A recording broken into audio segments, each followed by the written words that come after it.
거기서 뭐라고 쇼펜하우어가 써놨냐면 책 많이 읽지 마라. 네. 그래서 내가 왜? 그랬더니 생각할 시간이 없다. 아. 그러니까 저는 이 책의 훌륭한 점은 어떤 한 챕터 짧아요, 그죠? 네. 근데 끝까지 읽고 난 다음에 다음 챕터로 못 넘어가요. 굉장히 압축돼 있고 생각에 잠기기에 참 좋은 책이다.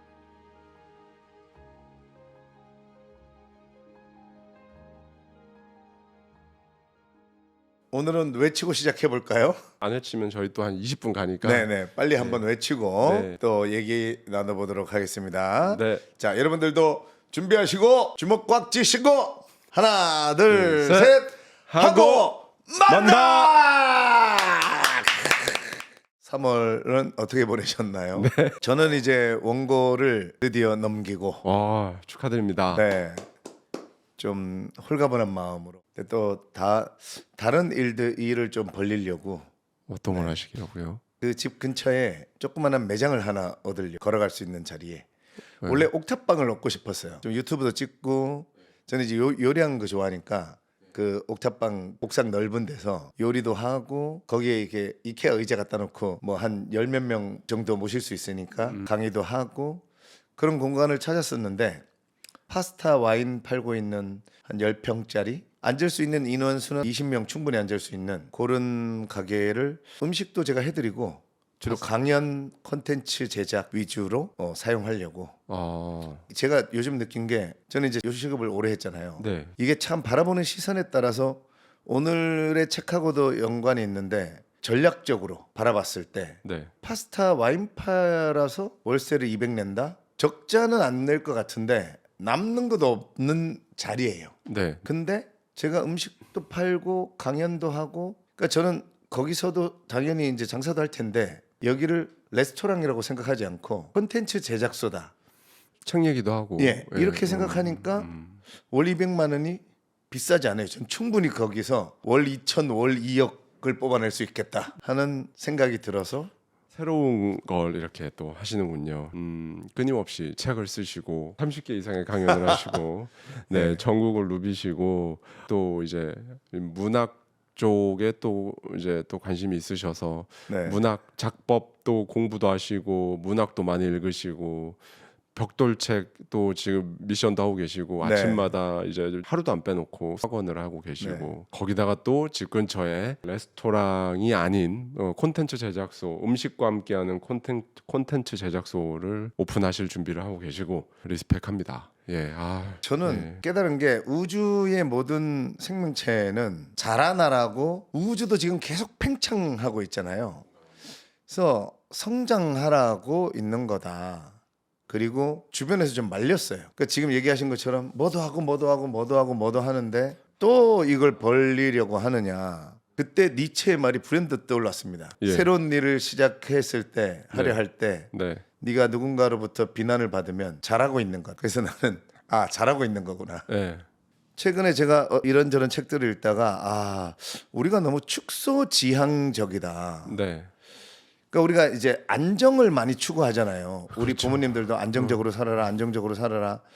제가 오늘 유튜브 올린 얘기가 우리가 저축은 하는 건 좋은데 소위 꽂히게 되면 우리가 돈만 아끼는 게 아니라 기회도 아끼고 열정도 아끼고 배움도 아끼고 그게 이제 좀 안타깝다는 네. 거죠.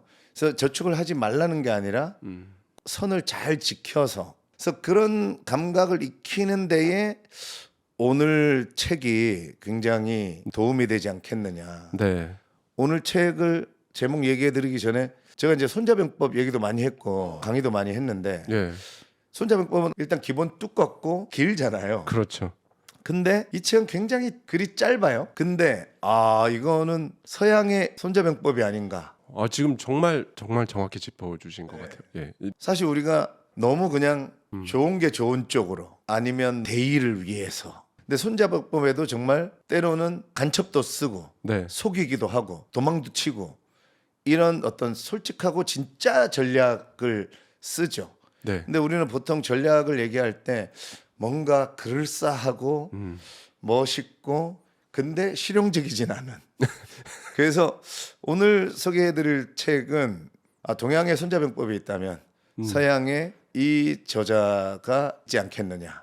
실제로 니체가 이런 말을 남겼습니다. 유럽 격언 문학의 최고 거장이다. 네. 그리고 사실 니체라는 사람이 엄청나게 모두 까기 인형이었거든요. 네, 그렇죠. 모두를 깠습니다. 칸트도 까고 네. 소크라테스도 까고 기독교도 까고 네. 세상 모든 것들에 대해서 아직 부족하다라고 하는 게 니체였는데 네. 발타자르 그라시안에 대해서만큼은 존경을 표하고 네. 심지어 니체의 대표작 중에 이제 선악의 저편이라는 저작이 있는데 그 책의 문체가 그라시안 거를 가져와서 나도 네. 이렇게 글을 써야겠다라고 네. 해서 쓴 겁니다. 예. 그러면 정식으로 오늘 3월에 우리 하고만다 네. 책을 소개를 좀 해 주시죠. 네, 오늘의 책은요. 지난주 월요일에 정식 출간된 신작입니다. 400년 전 스페인의 사제이자 철학자였던 발타자르 그라시안의 무례한 세상에서 나를 지키는 네. 법이고요. 이 위대한 책을 영광스럽게도 제가 편역을 맡아서 지금 2026년에 우리 대한민국 언어로 우리가 바로 적용해서 쓸 수 있도록 지금 우리의 언어로 제가 편역을 한 책입니다. 야, 무례한 세상에서 나를 지키는 법 이렇게 돼 있고 네. 영어 제목이 The Art of Distance. 발음이 되게 네. 좋으신데요. 네. 제가 최근에 은유법에 대해서 또 강연을 많이 하고 네. 있었어요. 네, 네. 은유의 핵심이 연결인데 아무거나 연결한다고 다 효과가 있는 연결이 아니라 얘랑 이질적인 거를 연결했을 때 내 마음은 호수요 이것처럼 뭔가 사람들에게 감동을 또는 어떤 충격을 그리고 공감을 얻어야 되거든요. 내 마음은 지렁이요 이래 버리면 이건 뭐 그냥 너무 멀어졌잖아요. 연결에서 가장 중요한 게 이 디스턴스예요. 네. 거리. 그러니까 저는 피카소도요. 정말 거기서 만약에 더 갔잖아요. 더 꼬아버렸으면 네, 네. 막 1,500억에 안 팔렸단 얘기죠.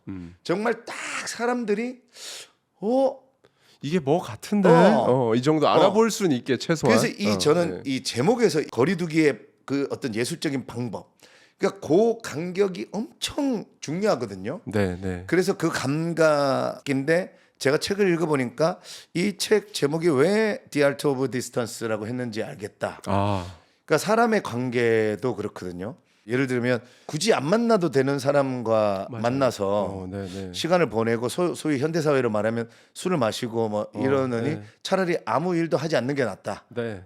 네. 그거를 여러분 너무 비인간적이다 또는 너무 계산적이다 이런 생각이 아니라 인간관계의 거리두기 네. 그다음에 일에 대한 것도 일에 대한 거리 나의 목표라든가 저는 그 목표에 대한 거리도 우리가 예를 들면 지금 제가 연봉이 5천이에요. 네. 근데 난 내년에 500억을 벌래. 이래 버리면 그건 사실 몽상망상이잖아요. 네, 네. 그러니까 그런 거리 이게 제가 이 디스턴스라는 단어가 굉장히 거기에 아트. 이 디스턴스의 아트를 얘기하는 책이구나 해서 우리가 살아가는 굉장히 많은 뭐 일과 사랑과 사람과 여러 가지에 대해서 제가 아까 손자병법이라고 얘기한 게 이 간격에 대해서 이런 감각을 키울 수 있는 그러니까 발타자르 그라시안을 그 전략적인 글을 쓰는 사람이다라고도 또 사람 이제 소개를 하잖아요. 그러니까 정말 짧은 글 속에 그런 전략들이 숨어 있어서 굉장히 짧지만 또 오랫도록 생각하게 하고 또 그 생각을 함과 동시에 우리 스스로 깨닫는 107쪽에 네. 제가 이 책을 읽어야 하는 이유 이렇게 해놨는데 100마디 조언보다 스스로 깨닫는 한 줄이 중요하다. 네. 그러니까 저도 강연을 하지만 네. 사실 우리는 약간의 길잡이고 어떤 트리거이고 네. 방아쇠를 당기는 거는 본인이 당겨야 되거든요. 그래서 여기 107쪽에 보면 100마디 조언보다 스스로 깨닫는 한 줄의 문장이 당신의 운명을 바꾼다네. 네. 저는 이게 우리가 책을 읽는 이유이고 사실 우리가 유튜브를 보고 물론 저도 유튜브 많이 보죠. 네. 유튜브에 보면 좋은 말 많습니다. 그렇죠.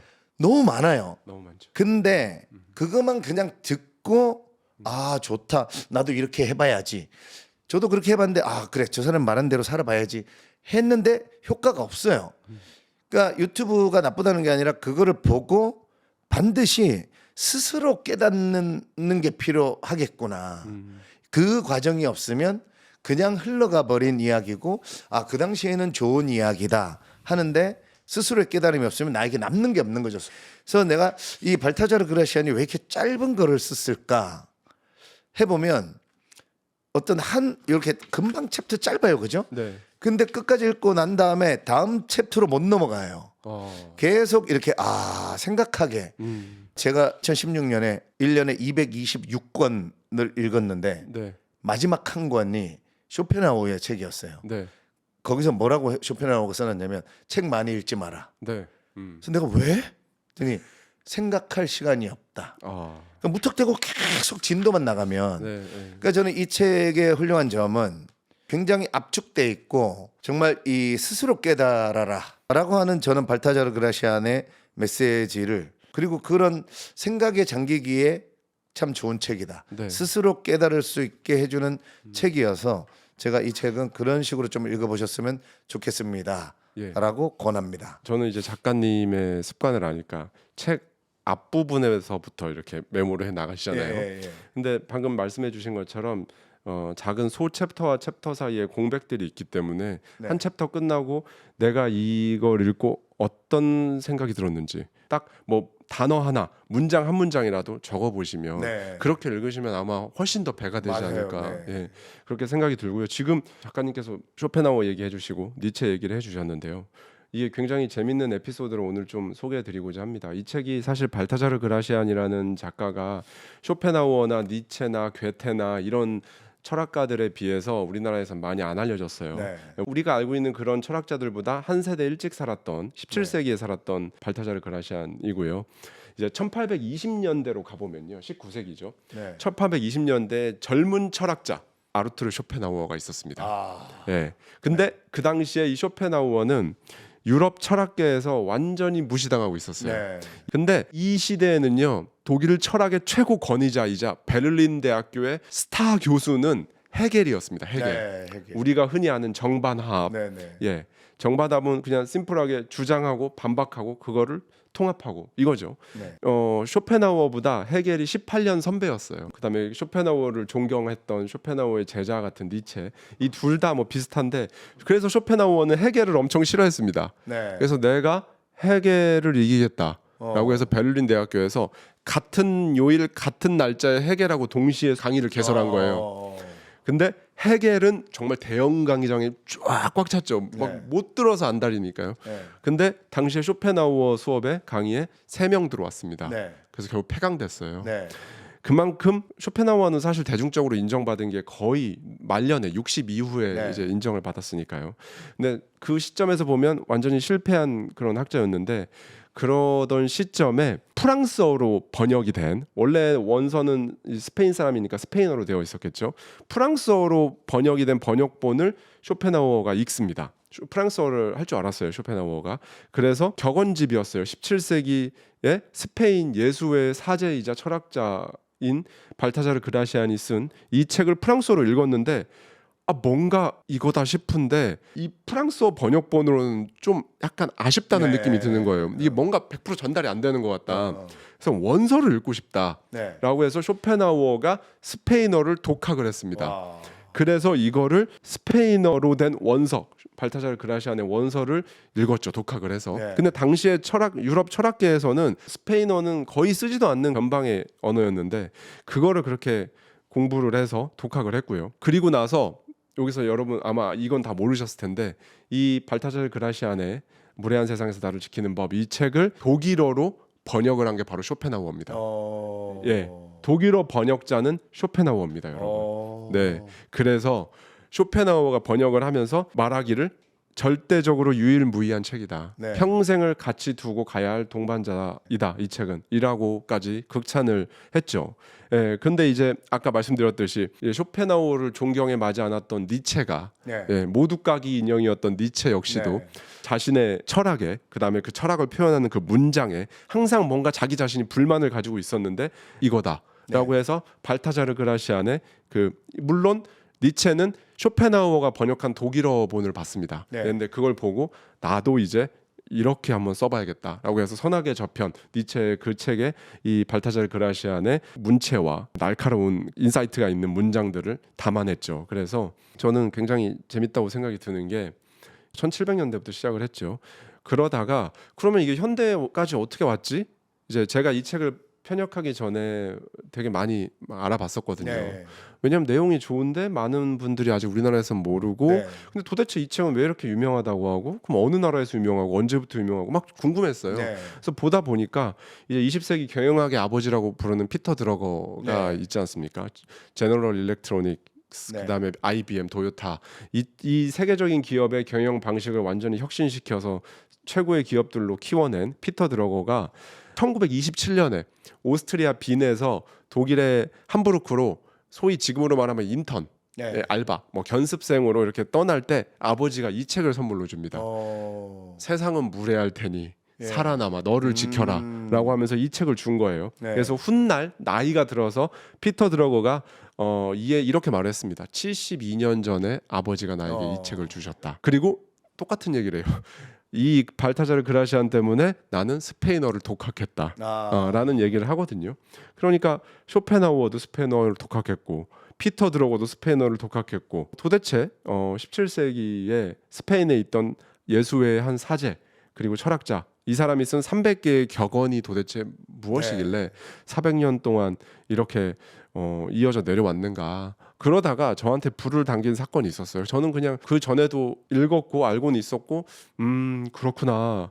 좋은 내용이 많다. 이 정도까지였는데 2022년에 제가 이제 테슬라의 초장기 투자자입니다. 저는. 네. 그래서 지금까지 뭐 하나도 안 팔고 네. 계속 가지고 있는데 그러다 보니까 이제 테슬라와 스페이스X, 스타링크, 일론 머스크 행보에 대해 관심이 굉장히 많았죠. 근데 2022년에 난리도 아니었어요. 그때 트위터를 갑자기 산다고 자기가 네. 일론 머스크가 그렇죠. 그게 57조 원짜리 네. 게임이었거든요. 네. 근데 사람들이 다 생각을 했죠. 일론 머스크가 세계 1위 부자는 맞는데 너 현금 없잖아. 다 테슬라 주식이잖아. 그럼 이거 살려면 개인이 산다는 거였어요. 네.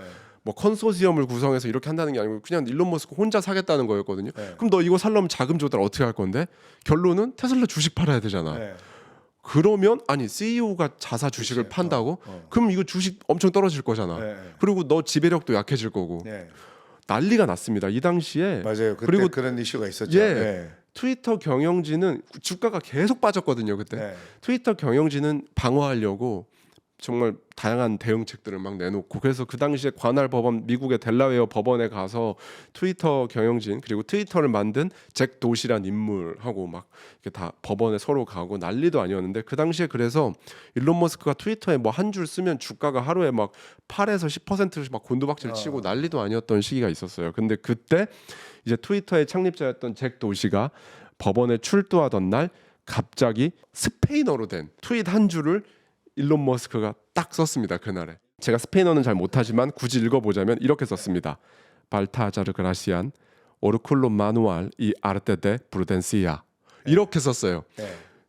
난리가 났죠. 미국 언론에서는 이게 뭔 말이냐. 주류 매체 월스트리트 저널이라든지 CNBC 이런 데서는 이거 뭔가 의도가 있는 것 같은데 그래서 스페인 매체에서는 스페인어로 써 있으니까 머스크가 트위터 경영진에게 보내는 일종의 어떤 암호화된 메시지 아니냐. 그래서 SNS에서는 정말 많은 사람들이 이 글자 수가 몇 개인지 세고 앞 글자를 따면 이게 문장이 되는지 세고 네. 난리도 아니었어요. 네. 근데 나중에 생각해 보면 이게 이제 그 당시에 그 전쟁터 같은 그 트위터 하나 인수하려고 하니까 막 난리가 나고 주가 폭락하고 온갖 욕을 다 먹고 막 트위터에서는 안 뺏기려고 막 디펜스하고 막 이런 그 전쟁터 같은 그 재판 과정과 그런 걸 거치면서 일론 머스크는 이제 이 책을 말하고 싶었던 거죠.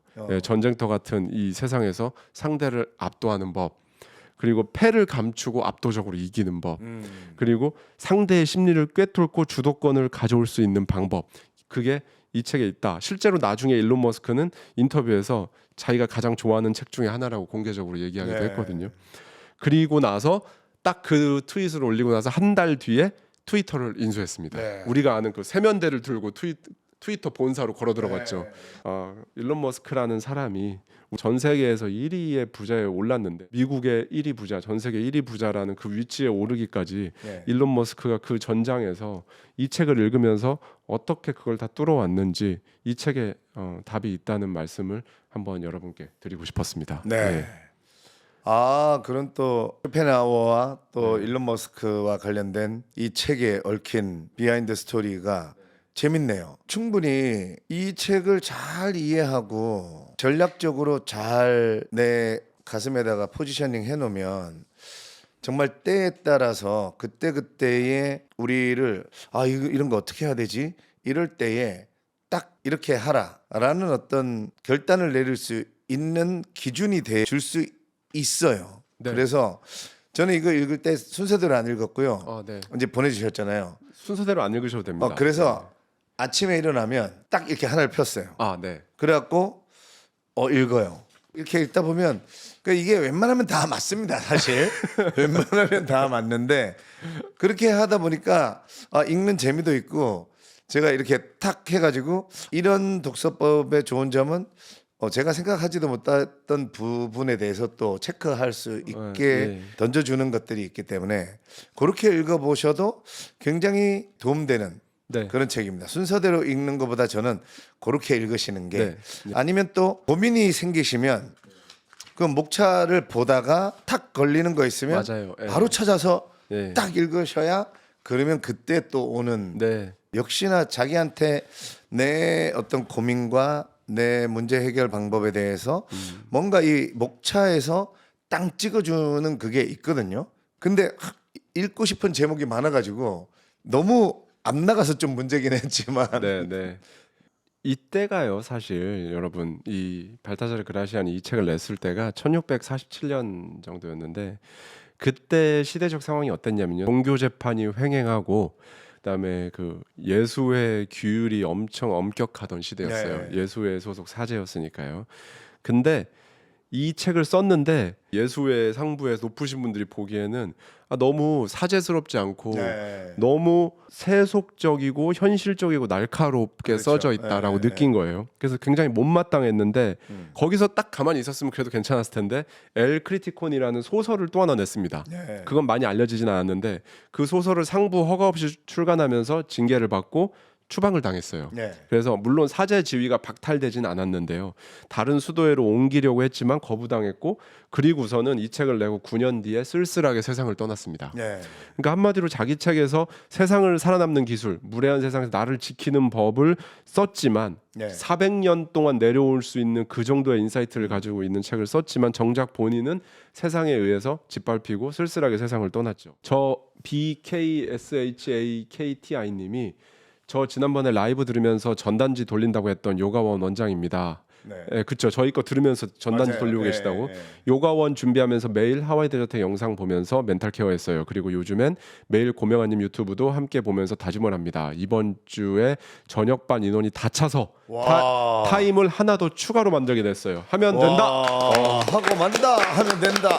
야, 저렇게 전단지 돌리시고 하시더니 요즘요 사실 이 경기가 안 좋으니까 운동, 뭐 필라테스, 요가 뭐 이런 쪽에 돈부터 줄이잖아요, 사실. 맞아, 거기서부터 줄이죠. 근데 저녁반 인원이 다 차서 타임을 하나 더 추가로 만들게 됐어요. 야, 대단하십니다. 저렇게 본인의 한계를 점점 더 늘려가고 제가 초반에 얘기했지만 그런 어떤 증거로 또 한 달 만에 저렇게 보여주시니까 너무 감사합니다. 우리 요관우 원장님. 진짜 감사합니다. 이렇게 소식을 또 알려주셔서 감사드리고 왜 많은 위대한 화가들도 그렇지만 죽고 나서 이제 작품이 막 확 떠오르는 경우가 있잖아요. 이 책이 전형적인 그런 경우인데요. 이제 스페인어에서 프랑스어로 번역돼서 쇼펜하우어 눈에 띄어서 독일로 가져간 최초의 편역자는 쇼펜하우어였어요. 독일로 건너가고 그리고 이제 니체가 그거를 자신의 문체로 받아들이고 그러다가 시간이 또 한참 흘러서 1892년에 첫 번째 영어 번역본이 나옵니다. 영어 드디어 조셉 제이콥스라는 사람이 번역을 했는데요. 그리고 이게 나오자마자 영국으로 일단 갔습니다. 영국에서 되게 센세이션을 일으켰고 제일 유명한 건 젊은 시절 25살 시절에 젊은 윈스터 처칠이 보어 전쟁터로 향하는 배 위에서 이 책을 읽었다는 기록이 있거든요. 네. 그리고 나서 또 100년이 흘러서 1992년에 미국으로 건너가서 이 책이 뭐 뉴욕 타임스 베스트셀러, 워싱턴 포스트 논픽션 베스트셀러 뭐 18주 1위하고 막 그렇게 됐죠. 그리고 나서 그 해 1992년에 핀란드, 중국어, 한국어, 일본어, 포르투갈어 뭐 쭉 해서 쫙 퍼졌어요. 이제 미국에 소개되고 나서. 그러다가 제가 이 책을 편역을 결심하게 된 결정적인 이유가 이제 이건데요. 생각해봤죠. 아니, 전 세계적으로 400년 동안 베스트셀러인 책이 몇 권이나 될까라는 네. 생각을 해봤습니다. 그랬더니 몇 권 없는 거예요. 성경, 논어, 군주론, 네. 손자병법. 더 이상 생각이 잘 안 나더라고요. 네. 그래서 내가 비록 이 책을 편역하기에는 어떻게 보면 아직 그릇이 안 될 수 있겠지만 그래도 저의 장점인 지금 현재의 언어로 여러분들께 이렇게 소개하는 그런 역할은 그래도 자신이 있었기 때문에 영광스럽게도 이 책을 편협본을 제가 이렇게 만들게 됐죠.